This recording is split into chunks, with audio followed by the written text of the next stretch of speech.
নামাজ পড়া জায়েজ রয়েছে। 2 রাকাত নামাজ পড়া জায়েজ রয়েছে। 2 রাকাত নামাজ আদায় করতে হবে। তার মানে আপনি মসজিদের আজান হয়ে গেছে, এখনো 5 মিনিট 10 মিনিট সময় আছে, আপনি কি করলেন? নামাজে দাঁড় হতে পারবেন না, আপনি জামাতের শরীক হতে পারবেন না। তখন আপনি কি করবেন? সময় আছে, আপনি ওখানে 2 রাকাত সালাত আদায় করুন। 2 রাকাত সালাত আদায় করে এবার আপনি মসজিদে বসে যান। তখন আপনার জন্য, আপনি যখন 2 রাকাত নামাজ আদায় করে নিয়েছেন, তখন আপনাকে মসজিদে বসার হুকুম দেওয়া হলো, অনুমতি দেওয়া হলো। আপনি সেই এজাজত পেয়ে গেলেন যে করতে বলে গিয়েছেন যে সময় থাকলে 2 রাকাত নামাজ পড়া জায়েজ রয়েছে। অতএব আপনারা সকলেই এইভাবে সুন্নাত আদায় করে মসজিদে বসবেন। এবারে আসুন, আসরের না জামাত হয়ে গেল, তারপরে আগে পাশে কোনো সুন্নাত পাওয়া গেল না। এবারে আসুন, মহানবী সাল্লাল্লাহু আলাইহি ওয়াসাল্লাম, বিশ্বনবী হযরত মুহাম্মদ মুস্তাফা সাল্লাল্লাহু আলাইহি ওয়াসাল্লাম, তিনি বিশ্বনবী হযরত মুহাম্মদ মুস্তাফা সাল্লাল্লাহু আলাইহি ওয়াসাল্লাম তিনি বলছেন যে আপনার আসলো মাগরিব, মাগরিবের আজানের পরে, মাগরিবের আজানের পরে আপনি 2 রাকাত সুন্নাত নামাজ আদায় করুন। 2 রাকাত নামাজ আদায় করুন। নামাজ আদায় করবে, যদিও 2 রাকাত নামাজ আদায় না করে এটা বাধ্যতা নয়, তবে কেউ যদি পড়ে তাহলে সবচাইতে ভালো কাজ করলো, উত্তম কাজ করলো। কিন্তু সে যদি নাই পড়ে তাহলে তাকে 5 মিনিট অপেক্ষা করতে হবে। 5 মিনিট তাকে অপেক্ষা করতে হবে, তারপরে জামাত শুরু করতে হবে। তাহলে 5 ওয়াক্তের নামাজ শুরু করতে হবে, শুরু করবে। এবার মহানবী সাল্লাল্লাহু আলাইহি ওয়াসাল্লাম তিনি বললেন, ইরশাদ করে বললেন, তাকিদের সহিত বললেন যে 2 রাকাত নামাজ পড়তে হবে মাগরিবের আজানের পরে, তারপরে জামাত শুরু হবে। জামাতের সহিতে 3 রাকাত ফরজ নামাজ আদায় করা হলো। 3 রাকাত ফরজ নামাজ আদায় করতে হবে। এই কথা আমরা বলি যে এখানে নাকি ওই কাফেরদের ভয়ে এখানে নাকি 1 রাকাত নামাজ কমে গেছে। কিছু মুসাল্লিরা বলছে এগুলো কোনো কথা নয়, এগুলো কোনো হাদিস নয়, এগুলো কোনো বাতিল একটা জাল হাদিস পর্যন্ত নেই যে কাফেরদের কারণে 2 রাকাত নামাজ বাতিল, 3 রাকাত নামাজ হয়েছে আর 1 রাকাত নামাজ পড়েননি। এটা কোনো হাদিসই নয়। কারণ আল্লাহ রসুল যেটা নামাজ ফরজ, আল্লাহ তাআলা যেই নামাজটা ফরজ করেছেন সেইভাবে এসেছে, যেইভাবে রাসূলুল্লাহ সাল্লাল্লাহু আলাইহি ওয়াসাল্লামের কাছে আদেশ এসেছে সেইভাবে তিনি বর্ণনা করে গিয়েছেন। এরকম কোনো হাদিস নেই। কিয়ামত পর্যন্ত এর কোনো দলিল হবে না, কিয়ামত পর্যন্ত এর কোনো দলিল হবে না যে এই কারণে নামাজটা কমে গেছে, 3 রাকাত নামাজ হয়ে গেছে, এরকম কোনো হাদিস নেই। এবারে আসুন ঈশার নামাজ। ঈশার নামাজ যখন আজান দেবে মসজিদ, তখন আমরা সকলেই মসজিদে নামাজের জন্য দল দল হয়ে যাব।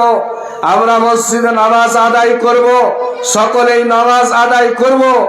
এই নামাজ আদায় করার জন্য আমরা মসজিদে যে উপস্থিত হব, যাওয়ার পরে এবার আমাদেরকে এখানে কোনো আগে সুন্নাতে মুআক্কাদা নামাজ নেই।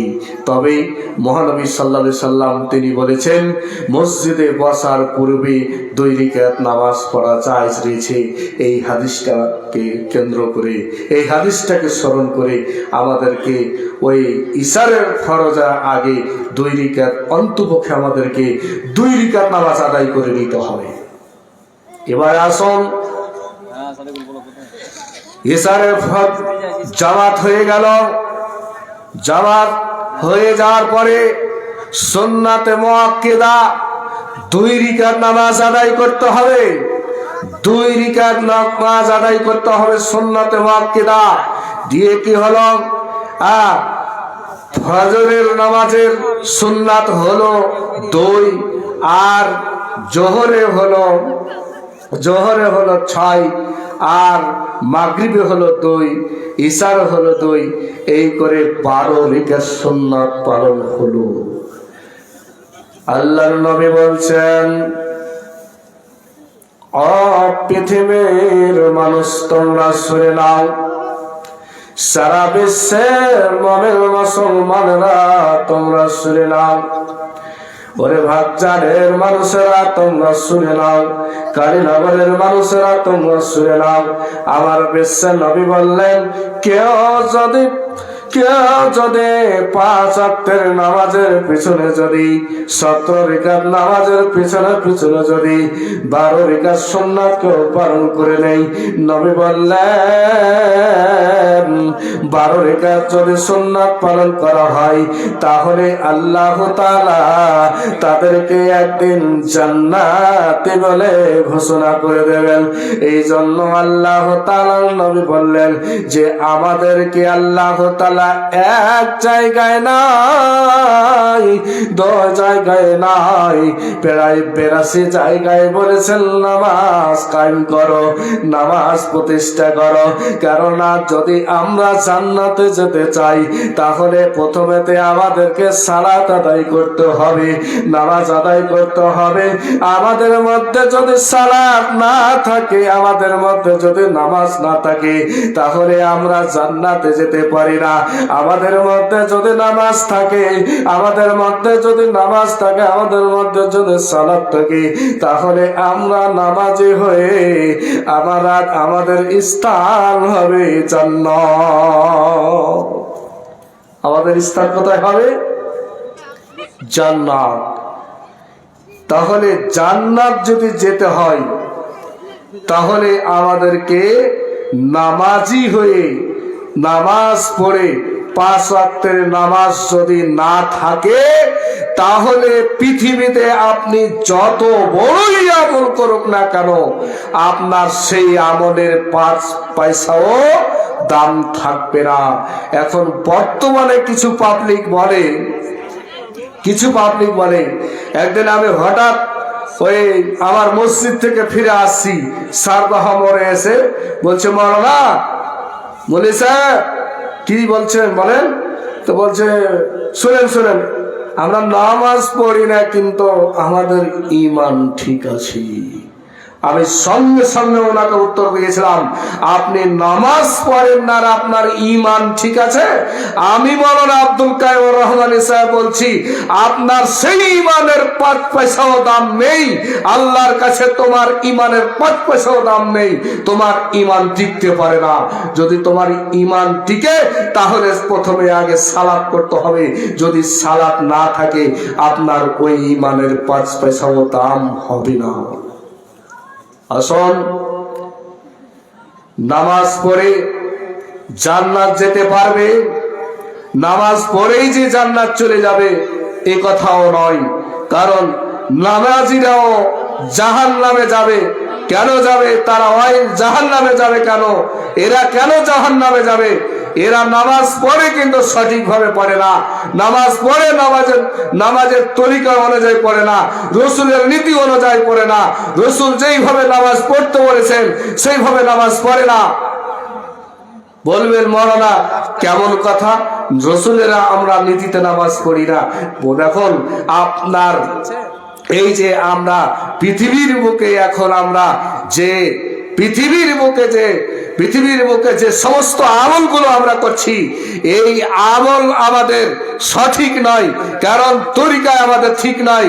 আমরা অনেক ইমামদেরকে দেখছি আমরা মুক্তাজি ইকামত শুরু মুয়াজ্জিন ইকামত শুরু করলো, ইকামত শেষে আমরা কি করলাম? আল্লাহু আকবার বলে দিলাম, কিন্তু এই রসুলের নীতিকে আমাদেরকে বাতিল করে দিলাম। রসুলের নীতিকে আমরা লাথি মেরে ফেলে দিয়েছি। আমরা সঠিকটা আমল করি না। এই এই নীতি আমাদের কাছে কি করে আসলো? এই নীতি আমাদেরকে বাতিল করতে হবে। এই সঠিক নীতি দিকে আসতে হবে, সঠিক তরিকার দিকে আসতে হবে। সঠিক তরিকা আসুন, শুনুন, আপনাদেরকে সঠিক আমি তরিকা আজকে দিয়ে যাচ্ছি, সঠিক নীতি আপনাদেরকে দিয়ে যাচ্ছি। যে ইমাম যাবে, ইমাম তার মুসাল্লায় যাবে, ইমাম তার জায়গায় উপস্থিত হবে। ইমাম গেল না, ইমাম তার মুসাল্লায় গেল না, ইকামত শুরু হয়ে গেল। এ কথা কোথা থেকে আসলো? এই নীতি কোথা থেকে আসলো?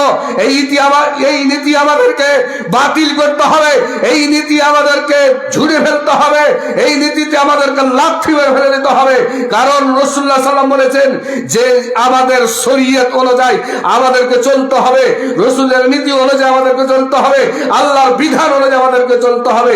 রাসূলের নীতি হলো যে ইমাম তার জায়গায় তার মুসাল্লায় যাবে, ইমাম পরিস্থিতি লিবে, ইমাম পরিস্থিতি লিবে, লাওয়ার পরে মুয়াজ্জিনকে বলবে ইকামত দাও। এবার মুয়াজ্জিন ইকামত দেবে, ইকামত দেবে, ইকামত দেবে। কখন দেবে?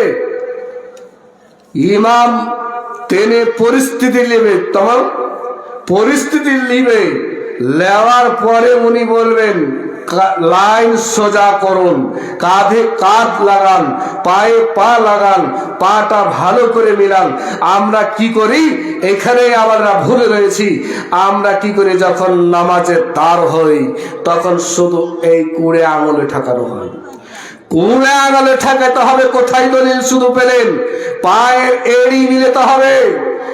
আপনার ভাই আপনার পাশে দাঁড়িয়ে আছে, ওকে আর আপনি দুইজন মানে পাটাকে সোজা করতে হবে, কিবলামুখী করতে হবে। কাউরের পা দেখবেন এইরকম ছিত্রে গেছে, এইরকম সোজা হবে না, এই মনে কাট হবে, কিন্তু এইরকম কাট, এইরকম একবারে সোজা ভাবে থাকবে পা। আর দুই ভাইয়ের পা একসাথে পায়ের এর সাথে মিলে যাবে, কোড়ে আঙুলের সাথে নাও মিলতে পারে, পা সবার একই রকম নয়। এই জন্য পায়ের এড়ির সাথে মিলে যাবে, লাইন সোজা হবে, কাঁধে কাঁধ লাগাতে হবে। আমরা যখন দাঁড়াই এতটি পা ছিতরাই, এতটি ছিতরাই, আমার বডি যতটা রয়েছে তার চাইতে বেশি পাকে এইভাবে ছিতরে দেওয়া হয় না। আপনার বডি যতটা রয়েছে, আপনার ভারসাম্য যতটা আছে, অতটা জায়গা নিয়ে আপনাকে দাঁড় হতে হবে। ইমাম বলে দিল কাঁধে কাঁধ লাগান, পায়ে পা মিলান, মিলিয়ে কাতার সোজা করুন। তারপরে ইমাম বলবে ইকামত দাও, এবার ইকামত শুরু করবে। কিন্তু ইমাম পরিস্থিতি নেই না। 80% মসজিদে এগুলো ঘটনা ঘটে থাকছে যে ইমাম পরিস্থিতি নেই না, তার আগে ইকামত শুরু হয়ে গেল। মুয়াজ্জিন আজান দিবে যে মুয়াজ্জিন সেই ইকামত দেবে, ঠিক আছে কথা, কিন্তু অন্য কেউ ইকামত দিতে পারে। সেই হাদিস প্রমাণ রয়েছে যে মুয়াজ্জিন বাদও অন্য কেউ ইকামত দিতে পারে। হ্যাঁ, তাহলে অনুমতি নিবে। কেউ যদি ইকামত দিতে চাই তাহলে অনুমতি নিবে। কেন অনুমতি নিবে? যদি অনুমতি না দেওয়া হয়, ও বলবে যে আমার তো জিম্মেদারি, আমি আজান দিয়েছি, আমাকে এখন ইকামত দিতে হবে। এই বলে ও চালু করবে, আর ও বলবে আমার তো দেওয়ার হুকুম আছে, আমিও দিই। তাহলে দুইজন কি হবে? টাক্কর লেগে যাবে। এই জন্য রাসূলুল্লাহ সাল্লাল্লাহু আলাইহি ওয়াসাল্লাম তিনি কি বলেছেন? ইজাআত নিতে হবে, পারমিশন নিতে হবে। কার পারমিশন নিতে হবে? যিনি আযান দিয়েছেন, যিনি মুয়াজ্জিন, তার ইজাআত নিয়ে তাকে ইকামত দিতে হবে। আর নইলে যিনি আযান দিয়েছেন সেই ইকামত দেবে, কিন্তু দিতেই হবে এইরকম কথা নয়, এইরকম কথা নয়। জিম্মেদারি পালন করতে পারেন। তাহলে আসুন, মহানবী সাল্লাল্লাহু আলাইহি সাল্লাম তিনি বলছেন যে আমরা নামাজে দাঁড় হলাম, দিয়ে মুয়াজ্জিন আযান ইকামত শেষ করলো, ইমাম সাহেব কি করবে? তাকবীরে তাহরিমা দিয়ে তিনি শুরু করবেন, আল্লাহু আকবার। কিন্তু আমরা কি করি, কতগুলো লোককে দেখছি এইরকম তাকবীরে তাহরিমা দিতে গিয়ে এইরকম কান ধরে তারপরে হাত বাড়ে। এটা ভুল, আমাদেরকে সঠিক তরিকায় যেতে হবে। মহানবী সাল্লাল্লাহু আলাইহি সাল্লাম বলেছেন, এই যে কানের লাউ বলা হয়েছে, এই লাউ পর্যন্ত উঠাতে হবে, তারপরে আমাদেরকে হাত বাঁধতে হবে। কিন্তু আমরা কান ধরলাম, এটা আবার কোথায় শরীয়তে পেলাম? কোথায় শরীয়তে পেলাম? এইগুলো আমি কিছুদিন আগে বলেছিলাম যে আমাদের বাড়িতে প্রায় 10,000 জাল জয়ীফ হাদিস ভিতরে ভরা আছে। এগুলোই হচ্ছে জাল, এইগুলো হচ্ছে মিথ্যা। আর আমরা এইগুলোকে আমরা সত্য মনে করি, এইগুলোকে আমরা সত্য মনে করে চালাচ্ছি, এইগুলোকে আমরা নেকি মনে করছি।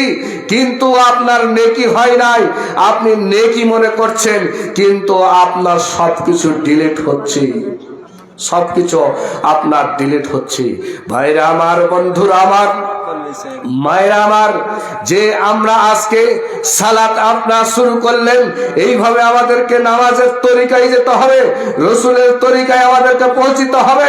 আমরা রসুলের তরিকায় আমরা পৌঁছি না, এই রসুলের তরিকায় আমরা যদি সঠিক না থাকি তাহলে সালাত হবে না। কেন? রসুলের আমরা আদেশ মানছি না, রসুলের নীতি আমরা মানছি না। আমরা নামাজ পড়ছি, এত জোরে পড়ছি, এত তাড়াতাড়ি পড়ছি, এত আমরা এমার্জেন্সি পড়ছি, এত এমার্জেন্সি পড়ছি। আমি একদিন ফেসবুক দেখছিলাম, যে একজন নামাজ পড়াচ্ছে, এত তাড়াতাড়ি পড়াচ্ছে, এত তাড়াতাড়ি পড়াচ্ছে, মনে হয় 4G চলছে, এইরকম নামাজ পড়ছে। মনে হয় একটা ফাতিহার অর্ধেকও বলা হবে না, ওর নামাজ হয়ে গেল এক রাকাত, এইরকম সালাত চলছে। কিন্তু বলুন তো, এইরকম যদি সালাত পড়া হয় তাহলে সেই নামাজ হবে? কারণ আল্লাহ তাআলা সূরা বাকারা 45 নম্বরে আল্লাহ তাআলা বলছেন, ওয়াস্তাইনু বিস-সাবরি ওয়াস-সালাহ, তোমরা সালাত আদায় করো ধৈর্য সহকারে, তোমরা সালাত আদায় করো ধৈর্য সহকারে। ধৈর্য সহকারে যদি সালাত আদায় করা হয় তাহলে এই সালাতের মধ্যে আমরা আল্লাহর তরফ থেকে, আল্লাহর পক্ষ থেকে আমরা কি পাবো? আল্লাহর পক্ষ থেকে আমরা সাহায্য পাবো। কিন্তু আমরা ধৈর্য সহকারে সালাত এটাই নয়, ধৈর্য সহকারে এই মতোই সালাত নয়।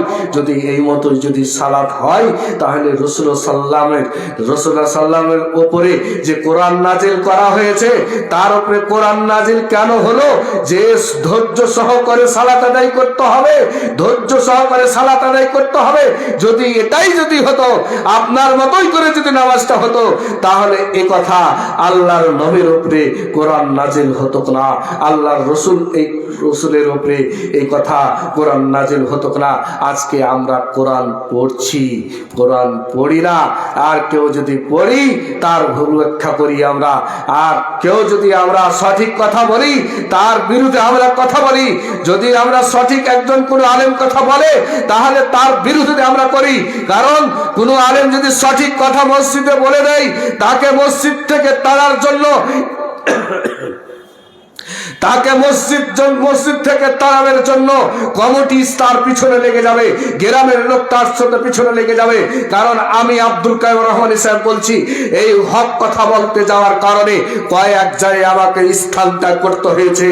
আর যদি সঠিক কথা যদি বলেন, অবশ্যই আপনাকে স্থান ত্যাগ করতে হবে। সিভিক ভলেন্টিয়ারকে স্টেজে ডাকো তাড়াতাড়ি। সিভিল ভলেন্টিয়ার ভাইরা, আপনাদেরকে স্টেজে ডাকানো হচ্ছে, আপনাদের প্রয়োজন রয়েছে। সিভিল ভলেন্টিয়ার ভাইরা, আপনারা যে যেখানে আছেন স্টেজে আপনারা দেখা করবেন। তো মহানবী সাল্লাল্লাহু আলাইহি ওয়াসাল্লাম, বিশ্বনবী হযরত মুহাম্মদ সাল্লাল্লাহু আলাইহি ওয়াসাল্লাম তিনি বললেন যে আমাদেরকে রসুলের তরিকায়, রসুলের নীতি অনুযায়ী আমাদেরকে যেতে হবে, রসুলের নীতি অনুযায়ী আমাদেরকে চলতে হবে, ফিরতে হবে। কিন্তু আমরা যখন হক কথা বলি তখন মসজিদের কমিটি, মসজিদের সেক্রেটারি, মসজিদের ক্যাশিয়ার, মসজিদের সভাপতি, তখন ইমামকে তাড়াতে হবে।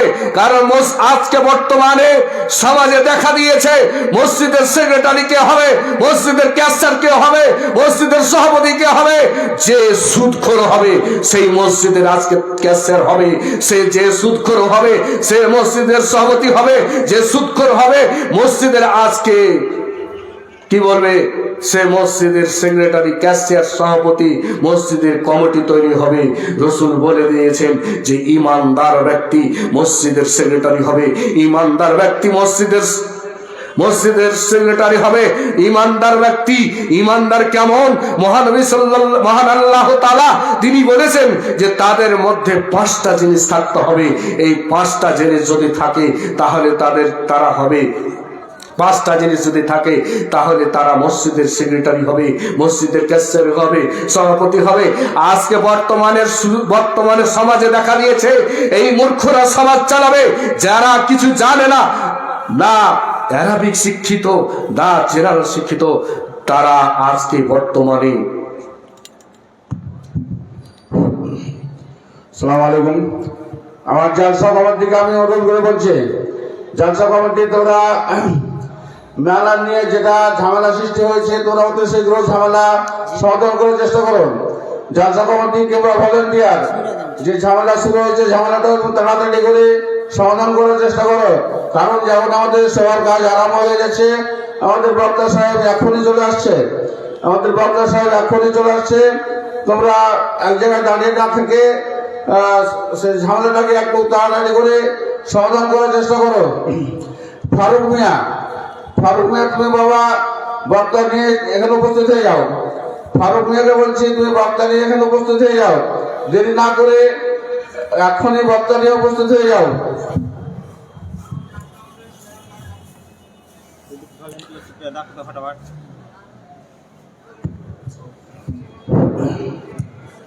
শিবির ভাই আপনি কোথায় আছেন?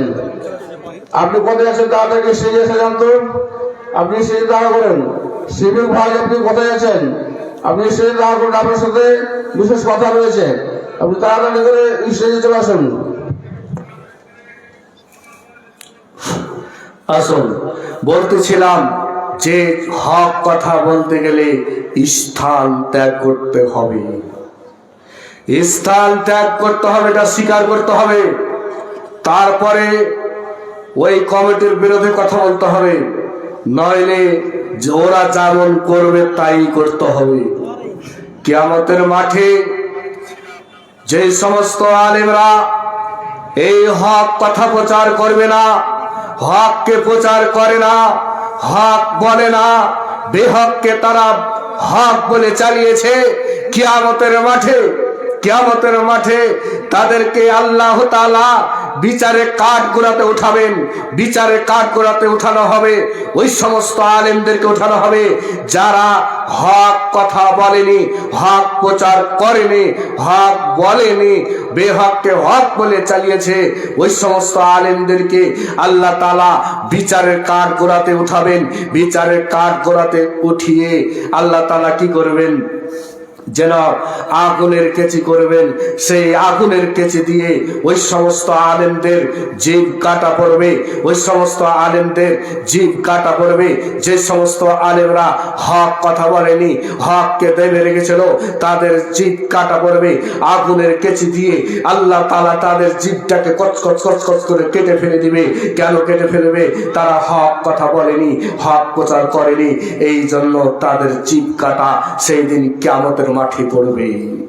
ভাইজান, ভাইরা আমার, বন্ধুরা আমার, আজকে সমাজ আজকে দেখুন কি হয়ে পড়েছে। সমাজের মধ্যে আমরা দুর্বলতা হয়ে গেছি। আমরা সমাজ যেটা শরীয়ত বলছে সেই দিকে আমরা আসছি না, শরীয়তের আমরা বিরুদ্ধে চলছি, শরীয়তের আমরা বাইরে চলছি। এই ইসলাম আজকে বর্তমানে সর্দারের যোগ্যতা নয়, অথচ সর্দার হওয়ার জন্য তৈরি আছে, দল করে সর্দার হওয়ার জন্য তৈরি আছে, দল হওয়ার জন্য, সর্দার হওয়ার জন্য তৈরি তারা আছে। তারা ভোটের মতন করে, তারা ভোটের মতো ইলেকশনের মতো হয়ে তারা দল করে সর্দার হয়। এই সর্দারিতে এক পয়সাও দাম থাকবে না।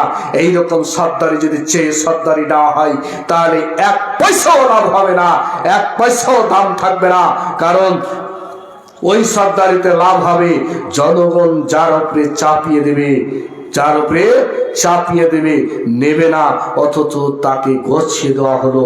ওইখানে যদি এইভাবে যদি সর্দার তৈরি হয়, তাহলে আল্লাহর তরফ থেকে ওই সর্দারের কাছে কি হবে, আল্লাহর তরফ থেকে সাহায্য পাবে। কিন্তু যারা এইরকম দল করে আজকে সর্দারের সাথে কিছু হলো, ওই সর্দারকে ফেতরা দেব না, ওই সর্দারের জামাতে থাকবো না, এইরকম দল করে যদি আমরা থাকি, তাহলে ওই সর্দারের 5 পয়সাও কিয়ামতের মাঠে দাম থাকবে না। ওই সর্দার অবশ্যই জাহান্নামে যাবে, অবশ্যই সে জাহান্নামে যাবে। এইরকম দল চলবে না, শরীয়তে কোনো দল হবে না। শরীয়ত একেবারে সুস্থ অভিযানে থাকবে। শরীয়ত কোনো দল চাই না, শরীয়ত চাই কোরআন এবং হাদিস, তার মনে মতো চলতে হবে, শরীয়তের মতো চলতে হবে।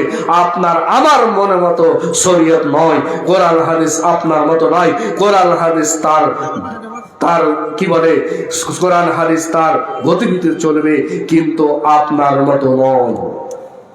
ভাইরা আমার, বন্ধুরা আমার, আজকে আমরা হক কথা বললে ইমাম সাহেবকে বাতিল দেওয়া হয়। ওই ইমাম তখন কি করবে, তার রুচি রোজগারের ব্যাপার, তাকে বাদ দিয়ে দেবে, ইমাম সাহেবকে বাতিল করে দেবে। এই বলে ইমাম সাহেব হক ফতোয়া বলবে না, হক কোরআন হাদিস আলোচনা করবে না। ওই সর্দার, ওই মরল, ওই নেতা, ওই ক্যাশিয়ার, ওই সভাপতি, তাদের দাসত্ব করা চলবে না। চলবে কিসের? কোরআন এবং হাদিসের মতে চলবে। কোরআন হাদিসের মতে আমাদেরকে চলতে হবে। এটাই হচ্ছে শরিয়াত। আমাদেরকে সবগুলো বাতিল দিতে হবে। ভাইরা আমার, বন্ধুরা আমার, তাহলে বলতেছিলাম যে আমাদের মধ্যে যে তরিকা, আমাদের মধ্যে যে সালাতের তরিকা রয়েছে, সেই রসুলের তরিকা অনুযায়ী, রসুলের নীতি অনুযায়ী, রসুলের বিধান অনুযায়ী আমাদেরকে চলতে হবে। আমরা যে সালাত আদায় করলাম, কিন্তু এত তাড়াতাড়ি উঠলাম গো, এত তাড়াতাড়ি আমরা রুকু থেকে উঠলাম, এত তাড়াতাড়ি আমরা সাজদা থেকে উঠলাম, এত তাড়াতাড়ি উঠে আবার সাজদায় পড়ে গেলাম, কি বললাম না, আবার সিজদাতে যে হাজির হলাম। এত আমাদের রুকুতে যে আমাদের পিঠ সোজা হয় না, প্যাকা হয়ে যায়, আর পা গুলো সোজা হয় নাই, পা গুলো কুকুড়া হয়ে থাকে। এইভাবে হবে না। আর পৃথিবীর বুকে আমি একটা কথা আপনাদেরকে বলে যাচ্ছি, প্রায় মসজিদে আমি দেখছি, এলাকার মসজিদে আমি দেখি যে চেয়ার দিয়ে নামাজ পড়া হয়। এই চেয়ারের কোনো হাদিস নেই। কি রাসূলুল্লাহ সাল্লাম তিনি বলেছেন, উনি যেইভাবে বসতে পারবে, যেইভাবে থাকতে পারবে, সেইভাবেই সালাত আদায় করবে। চেয়ারের কোনো হাদিস নেই। আমার মসজিদের সাথ হয়, আমি বলেছিলাম একটা লোককে যে তুমি চেয়ারে কেন নামাজ পড়ো, তুমি তো বাড়ি থেকে হেঁটে আসলে খুব সুন্দর হয়ে, আর আপনি মসজিদে আসলে তখন চেয়ার লাগবে। বলছে আমি বসতে পারি না। কেন বসতে পারেন? আপনি এইভাবে বসতে পারেন না। যেমন তাসাহুদে বসা হয় সেরকম বসতে পারেন না, লেপটা মেরে বসতে পারেন না, পাকে সামনে করে বসতে পারেন না। যদি বসতে না পারেন শুয়ে যাবেন, দিয়ে সালাত আদায় করবেন। কিন্তু চেয়ারের কোনো হাদিস নেই, চেয়ার চলবে না। যেইভাবে আপনার সহজতা হবে, সেইভাবে আপনাকে সালাত আদায় করে নিতে হবে, ওইভাবেই সালাত আদায় করতে হবে। বসে হোক, শুয়ে হোক, যেইভাবে ইশারাতে হোক আপনি নামাজ আদায় করবেন। কিন্তু চেয়ার ছেড়ে দিতে হবে, চেয়ার বাতিল করতে হবে। এইভাবে সালাত আদায় করবেন না। কষ্ট না করলে আপনি ফল পাবেন না। কষ্ট করে আপনাকে সালাত আদায় করতে হবে, কষ্ট করেই আপনাকে নামাজ পড়তে হবে। আপনি বাড়িতে থাকতে গেলেও আপনার ওইটুকু কষ্ট, মসজিদে গেলেও ওইটুকু কষ্ট, কিন্তু এইভাবে আপনি সালাত আদায় করবেন না। আপনাদেরকে আমি অনুরোধ করছি, আপনি জোরালো দাবি করে আপনাদেরকে বলছি, এইভাবে সালাত আদায় করবে না। সঠিক ফিরে আসুন, সঠিক জায়গাতে ফিরে আসুন, সঠিক রসুলের নীতি অনুযায়ী আসুন, রসুলের হাদিস অনুযায়ী আসুন, যে আমরা সালাত আদায় করেছি। তো রুকুতে গেলাম, রুকুতে গিয়ে আমরা বলছি সুবহানা রাব্বিয়াল আযীম, এই তাসবিহগুলো আমরা পড়ি। কিন্তু এর চাইতে উন্নত মানের তাসবিহ আছে, এর চাইতে উন্নত মানের তাসবিহগুলো পড়বেন। এইটা তাসবিহ পড়লে যে নামাজ হবে না এই কথা নয়, এই কথা নয়। নামাজ হবে এর চাইতে উন্নত মানের, এর চাইতে উত্তম তাসবিহ হলো সুবহানাকা আল্লাহুম্মা রাব্বানা ওয়া বিহামদিকা আল্লাহুম্মা ইগফিরলি সুবহুন কুদ্দুসুন রব্বুল মালাইকাতু ওয়ার রূহ। এই তাসবিহগুলো আপনি রুকুতে যেয়ে পড়তে পারবেন, সাজদায় গিয়ে পড়তে পারবেন, কারণ হাদিসের মধ্যে বলা হয়েছে ফি রুকুয়ে ওয়াস সুজুদে, অথবা রুকু কিংবা সিজদা, এইভাবে বলা হয়েছে। রুকুতেও পড়া যাবে, সাজদায় পড়া যাবে। আর যখন বললেন সুবহানা রাব্বিয়াল আযীম, তখন একটা স্থান হলো। আবার যখন সিজদায় চলে গেলেন তখন সুবহানা রাব্বিয়াল আলা, এইরকম পার্থক্য করতে হবে। কিন্তু ওখানে কোনো পার্থক্য নেই, ওখানে কোনো পার্থক্য নেই। রাসূল দুই জায়গাতেই হুকুম দিয়েছেন, রুকুতে অথবা সিজদায় গিয়ে। এই রুকু অথবা সিজদা আমাদেরকে সঠিক করতে হবে, রুকু অথবা সিজদা আমাদেরকে সঠিক করতে হবে। রুকু যদি আমাদের সঠিক না হয়, সিজদা যদি আমাদের সঠিক না হয়, নামাজ হবে না, নামাজ হবে না। কারণ রুকু থেকে উঠে দাঁড়িয়ে যেতে হবে, কতক্ষণ পর্যন্ত তার হতে হবে? যতক্ষণ পর্যন্ত আপনি সেই রুকুতে ছিলেন, যতক্ষণ পর্যন্ত আপনি রুকুতে ছিলেন ততক্ষণ পর্যন্ত আপনাকে রুকু থেকে দাঁড়ায় থাকতে হবে। দাঁড়িয়ে দাঁড়িয়ে আপনি তাসবিহ পড়বেন, রব্বানা ওয়া লাকাল হামদ হামদান কাসীরান তাইয়িবান মুবারাকান ফিহি, এই দোয়া আপনি পড়বেন। কিন্তু আমাদের এইখানেও মধ্যে দুটো ভাগ আছে। আমাদের কিছু মশলা আমাদের ভাইরা এই ভাই মুসলমানদের মধ্যে আবার ফারাক হয়ে গেছে, আবার ভাগ হয়ে গেছে। এই ভাগ আমরা কি বলছি, হানাফি ভাইরা বলে রাব্বানা ওয়া লাকাল হামদ, এই ছাড়া আর বাড়তি পড়বে না, বাকিখিনি তারা পড়বে না। তারা বলে যে এটা রাসূল পড়েননি, তারা বলছে এটা রাসূল বলেননি। কিন্তু রাসূল বলেননি, রাসূল যে হুকুম করে গেছেন, তিনি যে বলতে পারমিশন দিয়ে গেছেন, তার হুকুম যেখানে আছে সেটা আমাদেরকে পড়তে হবে। যে আর রাসূলের যেখানে নিষেধ আছে সেখানে আমাদেরকে পড়তে হবে না, সেটা বাতিল রাখতে হবে। কিন্তু রুকু থেকে উঠে আমি দাঁড় হলাম, আর উঠে আমি আবার সিজদায় পড়ে গেলাম, এইভাবে যদি সালাত আদায় করা হয়, এইভাবে যদি সালাত আদায় করে, এই সালাত বাতিল হবে। এই সালাত কি হবে? বাতিল হবে। এই সালাত কি হবে? বাতিল বলে ঘোষণা হবে। এই সালাত কবুল হবে না, আল্লাহর দরবারে কবুল হবে না। কেন হবে না?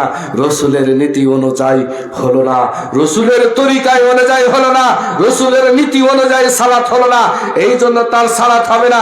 রাসূলের নীতি ছিল এইটুকুই, যতক্ষণ পর্যন্ত আমি রুকুতে ছিলাম ততক্ষণ পর্যন্ত আমাকে রুকু থেকে দাঁড়িয়ে থাকতে হবে। এটাই হলো সঠিক, এটাই হলো ইবাদত, এটাই হচ্ছে রাসূলের নীতি, এটাই হচ্ছে রাসূলের হাদিস, এটাই হচ্ছে রাসূলের আদর্শ। এইভাবে আমাদেরকে সালাত আদায় করতে হবে। এই সালাত যদি আমাদের সঠিক না হয় তাহলে আমাদের সালাত বাতিল হবে, আমাদের সালাত বাতিল হবে। এবারে আসুন আমরা সিজদায় গেলাম, সিজদা দিয়ে আমরা তাসবিহ পড়লাম। সিজদাতে যে তাসবিহ পড়ি, এমন নয় কি আমাকে 3 বার সিজদাতে যে তাসবিহ পড়তে হবে, এই কথা নয়। 3 বারের পর থেকে যতবার পারবেন, যতবার আপনি তাসবিহ পারবেন পড়ে যান, পড়ে যান। ইমাম যতক্ষণ আপনাকে সুযোগ দিয়েছে ততক্ষণ পর্যন্ত আপনি পড়ে যান। কিন্তু ইমামকে পড়তে হবে তাসবিহ। ইমাম তিরমিজি শরীফের মধ্যে একটা হাদিস বর্ণনা হয়েছে, রাসূল বলেছেন যখন কেউ ইমাম হবে তখন ওই ইমাম অন্তপক্ষে কমসে কম সে যেন 5 বার তাসবিহ আদায় করে, 5 বার তাসবিহ যেন আদায় করে। 5 বার কেন তাকে বলা হলো? এই 5 বার যদি ইমাম যদি তাসবিহ পড়তে পারে, ইমাম যদি 5 বার তাসবিহ পড়ে নেই, তার মুক্তাজি 3 বার পড়ার সুযোগ পেয়ে যাবে। এই জন্য রাসূল সাল্লাল্লাহু আলাইহি তিনি বলেছেন যে 5 বার তাকে পড়া লাগবে, এই জন্য যে 5 বার পড়লে মুক্তাজি 3 বার পড়ার সুযোগ পেয়ে যাবে। যে বলে নয় যে 3 বার পড়তে হবে, এটা কথা কথা নয়, আপনি 5 বার 7 বার 10 বার যতবার আপনি পারবেন পড়ে যান, রুকুতে পড়ে যান, সিজদায় পড়ে যায় আপনি পড়েন। এইভাবে আপনাকে সালাত আদায় করতে হবে। তারপরে আপনাদেরকে আমি ছোট্ট একটা হাদিস কথা বলছি, যে আমি প্রথমে একটা সাজদা দিলাম, সাজদা দেওয়ার পরে উঠে বসে গেলাম। এখানে যে বসে যাওয়ার পরে আমাদেরকে কি করতে হবে?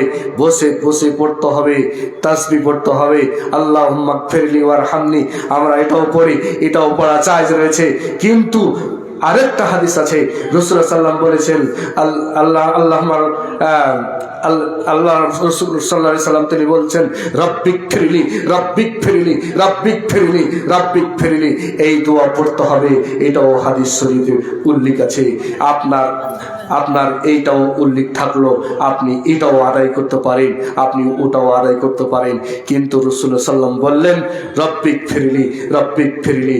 এই দোয়াটা আপনি একটা সাজদা দিয়ে যখন বৈঠক করলেন, ওই বৈঠকের মধ্যে ওই ফাঁকা বৈঠকখানে আপনি বসে বসে পড়বেন, বসে বসে আদায় করবেন, বসে বসে আদায় করবেন যতক্ষণ পর্যন্ত আপনাকে ইমাম সুযোগ দিল রব্বিক ফিরলি পড়া, ততক্ষণ পর্যন্ত আপনি পড়তে থাকবেন, ততক্ষণ পর্যন্ত আপনি পড়তে থাকবেন।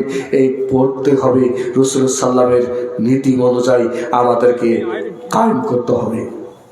আসুন মেহেরবানি করি, আমরা আজকে আমরা মুসলমানের ঘরে জন্ম নিয়েছি। মুসলমানের ঘরে জন্ম নিয়ে আজকে আমরা মুসলমানের ঘরে জন্ম নিয়ে নিজের ধর্ম, আমরা নিজের ধর্মের কিছু বুঝি না, আর নিজের ধর্ম আমরা কিছু বুঝি না। আমরা মুসলমানের বাচ্চারা আজকে মেলাতে আছে, দেখুন আজকে এই মাহফিলে কিছুটা লোক হয়েছে, আর মেলায় দেখুন খুব হুড়াহুড়ি চলছে। এই জন্য কিয়ামতের মাঠে ভাসতে হবে। এই মেলা লাগিয়েছেন আর জালসা লাগিয়েছেন, আপনাদের মেলাতে কয়দিন যায় এবং কয়জন যায়? আর মুসলমানের বাচ্চারা ওখানে ভিড় লাগাবে, মুসলমানের বাচ্চা না গেলে ওদের মেলা হবে না। এই কথাই ঠিক, কারণ আপনাকে ওখানে যেতে হবে। সেই গানের বাজনার আওয়াজ পেয়ে গেলেন, তখন মহানবী সাল্লাল্লাহু আলাইহি সাল্লাম তিনি কি করলেন? এই দুটো আঙ্গুল, শাহাদাতের আঙ্গুল 2 কানে ভরে নিলেন, দিয়ে বললেন, আব্দুল্লাহ ইবনে ওমর, তুমি কি এখন ওই নগ্ন গানের বাজনা শুনতে পাও? তিনি তখন বলেন, জি না হুজুর, আমি এখন শুনতে পাই নাই। 2 আল্লাহ রাসূল আবার এই শাহাদাতের সাল্লাম কি করলেন? 2 আঙুল ঢুকাইছিলেন কানের মধ্যে, ওই আঙুল টেনে নিলেন। বলুন তো, রসুল যদি কানে আঙুল ঢুকাই দিতে পারে, এত ঘৃণা মনে করলেন, জঘন্য মনে করলেন? আজকে আমরা মুসলমানের বাচ্চারা ওই গানকে ভালোবেসেছি, ওই গানকে আমরা গানকে ভালোবেসে ওখানে যে ভিড় লাগিয়েছি। বলুন, এই গানের কারণে আপনাকে জাহান্নাম যেতে হবে, আপনার বাবাকে জাহান্নাম যেতে হবে, মাকে জাহান্নাম যেতে হবে, আপনার 14 গোষ্ঠীকে জাহান্নাম যেতে হবে। কেন যেতে হবে? আপনি আপনার ছেলেকে, আপনার মেয়েকে আপনি সাবধান করতে পারলেন না, কারণ আপনার মেয়ে আজকে ওই মেলায় ঘুরছে, আপনার যুবক মেয়ে আজকে মেলায় ঘুরছে, তার মাথায় কাপড় নেই, বিপর্দা হয়ে ঘুরছে। আপনার লজ্জা নয়? ওই বাবাকে লজ্জা নাই, ওই মাকে লজ্জা নাই? আপনার মেয়ে কি করে গেল মেলাতে? আপনার ওই যুবক ছেলে মেলাতে কি করে ওই যুবককে নিয়ে ঘুরতে থাকলো? এই জন্য কিয়ামতের মাঠে ওই ছেলে মেয়ে জাহান্নাম যাবে, তার আগে বাপকে জাহান্নাম যেতে হবে, মাকে জাহান্নাম যেতে হবে। এরা হচ্ছে দাইয়ুস, এরা জান্নাতে যাবে না, এরা জাহান্নামে যাবে। এই দাইয়ুস কখনো জান্নাতে যাবে না, জান্নাতে যাবে না। এরা জান্নাত যেতে পারে না, এরা জান্নাত যেতে পারে না। 3 শ্রেণীর মানুষ জান্নাত যেতে পারে না, 3 শ্রেণীর মানুষ জান্নাত যেতে পারে না। কিন্তু রাসূলুল্লাহ সাল্লাল্লাহু আলাইহি ওয়াসাল্লাম বলছেন, আজকে বর্তমানের যুগে আমি একটা কথা বলবো, কারণ তারপরে মনে হয় বক্তা চলে আসবেন, আর সময় পাওয়া যাবে না বলার জন্য। এই জন্য আপনাদেরকে আমি একটা কথা উল্লেখ করে যাচ্ছি, আমি জোরালো দাবি দিয়ে আপনাদেরকে বলে যাচ্ছি। আজকে মুসলমানের মধ্যে আজকে দেখুন নিশাখোর, মদখোর, সুদখোর এগুলো বেশি হয়ে গেছে, এইগুলো বেশি হয়ে গেছে। মহানবী সাল্লাল্লাহু আলাইহি সাল্লাম বলেছেন, কেউ যদি 1 টাকার পরিমাণে যদি সুদ খায়, কেউ যদি 1 টাকার পরিমাণে যদি সুদ খায়, তাহলে সে যেন এত বড় তারা অন্যায় করলো, এত বড় তারা অন্যায় করলো। 1 টাকার পরিমাণে যদি কেউ সুদ খায়, তাহলে যেমন তার নিজ মায়ের সাথে ব্যভিচার করলে পাপ হয়, তার সমতুল্য গুনাহ হবে। 1 টাকার পরিমাণে কেউ যদি সুদ পান করে থাকে, 1 টাকার পরিমাণে যদি কেউ সুদ পান করে থাকে, মহানবী সাল্লাল্লাহু আলাইহি সাল্লাম বললেন তাকে রক্তর নদীতে ফেলে দাও, তাকে রক্তর নদীতে ফেলে দাও, তাকে রক্তর নদীতে ফেলে দাও। তারপরেও যে এই কথা আল্লাহ রসুল বলেননি সুদ খেলেই জাহান্নামে যাবে, এই কথা রাসূলুল্লাহ সাল্লাম বলেননি। রাসূলুল্লাহ সাল্লাম তার পাপের ভাগের কথাগুলো বললেন, কতগুলো পাপের কথা রাসূলুল্লাহ সাল্লাম বলে গেলেন। যে সুদ খেলে কি হবে তার কথা বর্ণনা করে গেলেন, সুদ খেলে জাহান্নাম যাবে, এই কথা রাসূল বলেননি। কিন্তু বর্তমানের যুগে চলছে উল্টো দিক। মেয়েরা কাপড় ধরে ব্যবহার করছে, মেয়েরা কাপড় ধরে ব্যবহার করছে টাকনোর ওপরে, পায়জামা ব্যবহার করছে মেয়েরা টাকনোর ওপরে, আর আপনার ছেলে ব্যবহার করছে টাকনোর নিচে। যাকে বলা হয়েছে, আল্লাহ রসুল যাকে বলেছেন, আল্লাহ যার উপরে আদেশ করেছেন যে টাকনোর ওপরে কাপড় থাকবে, সে করলো টাকনোর নিচে, আর যাকে করলেন যে টাকনোর নিচে কাপড় থাকবে, সে করলো টাকনোর ওপরে। বলুন তো এটা উল্টো দিক নয়? এই নীতি আমরা কোথায় পেলাম? এই নীতি আমাদেরকে বাতিল করতে হবে, এই নীতি আমাদেরকে ত্যাগ করতে হবে, এই নীতিতে আমাদেরকে লাথি মেরে ফেলে দিয়ে সঠিক তরিকার দিকে আসতে হবে। সঠিক তরিকায় হলো, ছেলে যদি হয় তাহলে টাকনোর উপরে কাপড় থাকবে, মেয়ে হলে টাকনোর নিচে থাকবে, পায়ের পর্যন্ত মেয়েদের পা ঢাকানো থাকবে, মেয়েদের পা দেখতে না পাই, এইরকম থাকবে। আজকে আমরা ছেলেরা হলাম মেয়ে আর মেয়েরা হলো ছেলে, এই সাদৃশ্য আমরা কোথায় পেয়েছি? মেয়েরা প্যান্ট পরে চলে, বর্তমানের যুগে মেয়েরা প্যান্ট পরে চলে, মেয়েরা শার্ট পরে চলে, মেয়েদের যে উঁচু নিচু জায়গা সেটাও বোঝা যায়। ওই মেয়েরা প্যান্ট পরে চলে, ওই মেয়েরা ছেলেদের জুতা পরে চলে, ওই মেয়ে কোনোদিন জান্নাত পাবে না। রাসূলুল্লাহ সাল্লাল্লাহু আলাইহি সাল্লাম বলেছেন ওই মেয়ে জান্নাত যাবে না, যাবে না, যাবে না, যাবে না, জান্নাত যাবে না। ওই জন্য বললাম যে ওর বাবাও জান্নাত যাবে না, ওর মা জান্নাত যাবে না, ওর ভাই জান্নাত যাবে না, ওর 14 গোষ্ঠী জান্নাত যাবে না।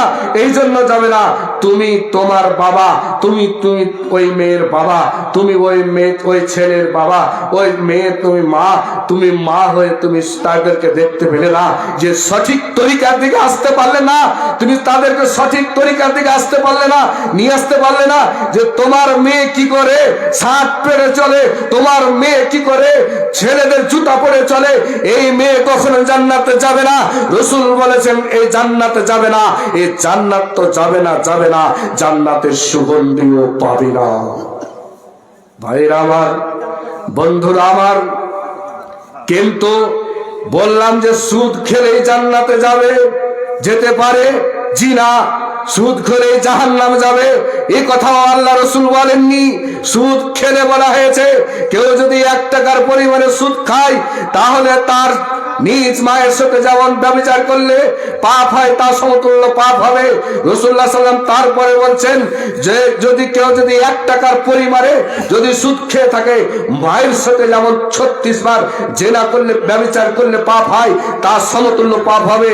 তারপরে রাসূলুল্লাহ সাল্লাম বলছেন কেউ যদি 1 টাকার পরিমাণে সুদ খেয়ে থাকে, তাহলে তাকে রক্তর নদীতে ফেলে দাও, রক্তর নদীতে তাকে ফেলে দাও।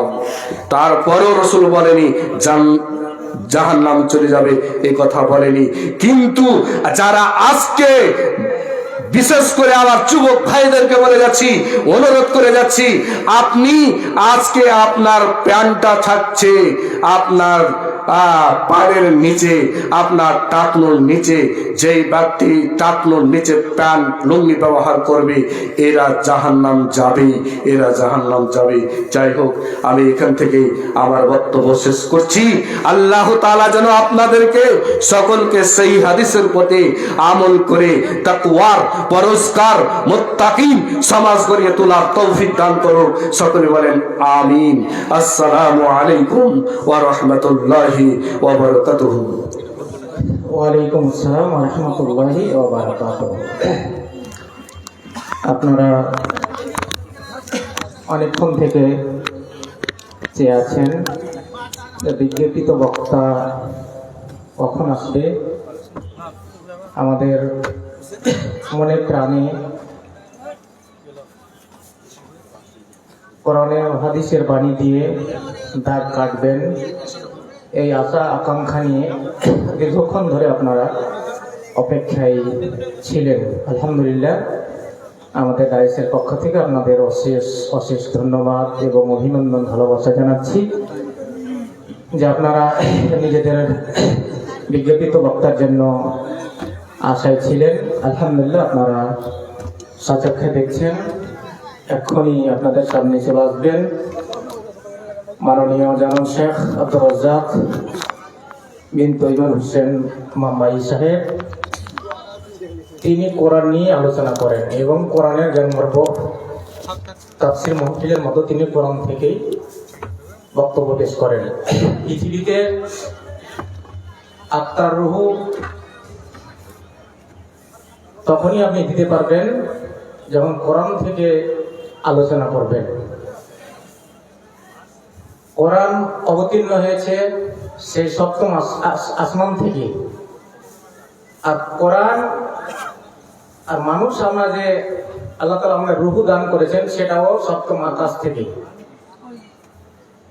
ফলে কোরআনের আলোচনা করতে গেলে মানুষের আত্মা দিয়ে সেটা মূল্যায়ন করবে এবং সে সংশোধন হতে বাধ্য হবে। সমাজ সংশোধন হতে, ব্যক্তি সংশোধন হতে, পরিবার সংশোধন হতে বাধ্য হবে। আলহামদুলিল্লাহ, আপনাদের সামনে আজকে তিনি কোরআন নিয়ে আলোচনা করবেন, সেই হাদিসকে সামনে রেখে আলোচনা করবেন এবং আপনাদের আজকে ইমানি জাজবা সেটা কিন্তু সেখানে আপনার তাবুকের মতো পরীক্ষা নিরীক্ষা হবে আপনারা কতটুকু আল্লাহকে ভালোবাসেন, আল্লাহর মসজিদকে ভালোবাসেন। সুতরাং আপনারা বীর মুজাহিদের পরিচয় দিবেন। গতকালকে যা হয়েছে সেটা ভিন্ন বিষয়। আজকে আপনাদের প্রত্যেককেই বীর মুজাহিদের মতো পরিচয় দিতে হবে, মার্দে মুজাহিদের মতো পরিচয় দিতে হবে, আমির হামজার মতো পরিচয় দিতে হবে, হানজালার মতো পরিচয় দিতে হবে, ওসমান গনি রাদিয়াল্লাহু তাআলা আনহুর মতো পরিচয় দিতে হবে, আবু তালহার মতো পরিচয় দিতে হবে। যে আবু তালহা বাইরুহা বাগান, তিনি একেবারে যখনই কোরআন মাজিদের আয়াত নাযিল হলো লান তানালুল বিররা হাত্তা তুনফিকু মিম্মা তুহিব্বুন, বাইরুহা বাগান সবচেয়ে প্রিয় তার বাগান ছিল, সেটা আল্লাহর রাস্তায় তিনি দিয়ে দিলেন। যাই হোক, আপনাদের আজকে কিন্তু বীর মুজাহিদের পরিচয় দিয়ে আপনারা আপনাদেরই যে মসজিদ, এই মসজিদটাকে দিকে লক্ষ্য রাখবেন। আপনার বাড়ি ঘর যদি মসজিদটাতে ভালো হয় তাহলে কিন্তু আপনারা ফেঁসে যাবেন। কারণ আল্লাহর ঘর, আর আল্লাহর ঘরকে আপনার ঘর চাইতে আপনি নিচু তো রাখবেন, আর আপনার ঘরটাকে আপনি এসি বানাবেন, টাইলস দিয়ে বিভিন্ন রং বেরঙের সাজিয়ে আপনি সেটাকে আপনি ব্যবহার করবেন, আর আল্লাহর ঘরকে আমরা সাধারণভাবে রেখে দেবো। আল্লাহর ঘর আমাদের ফাঁকা থাকবে, মুসাল্লি হবে না, নামাজি হবে না, সঠিক টাইমে আজান হবে না, সঠিক টাইমে জামাত হবে না, এ আমার কোন কথা? এক্ষুনি আপনাদের সামনে আসছেন মাননীয় জনাব শেখ আব্দুর রাজ্জাক বিন তৈমুর হোসেন মাম্মাই সাহেব। তিনি আপনাদের আলোচনা করবেন কোরআন দিয়ে। ইনশাআল্লাহ আমরা যেন সকলে আমল করতে পারি এবং বীর মুজাহিদের পরিচয় দিতে পারি। আল্লাহ যেন আমাদের কবুল করেন, বলুন আমিন।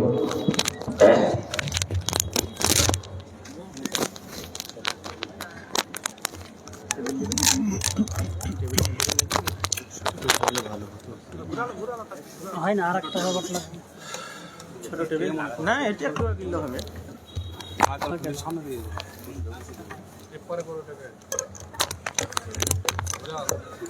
আর একটা রবার দাও।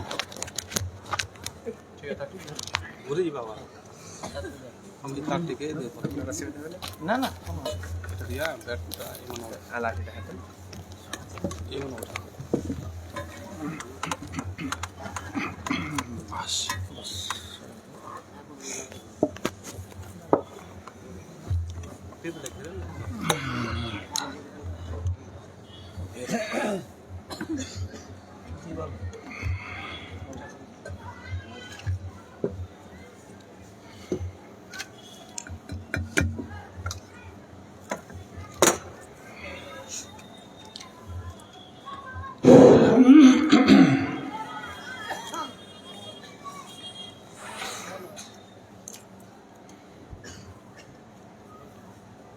السلام عليكم রহমতুল্লাহ।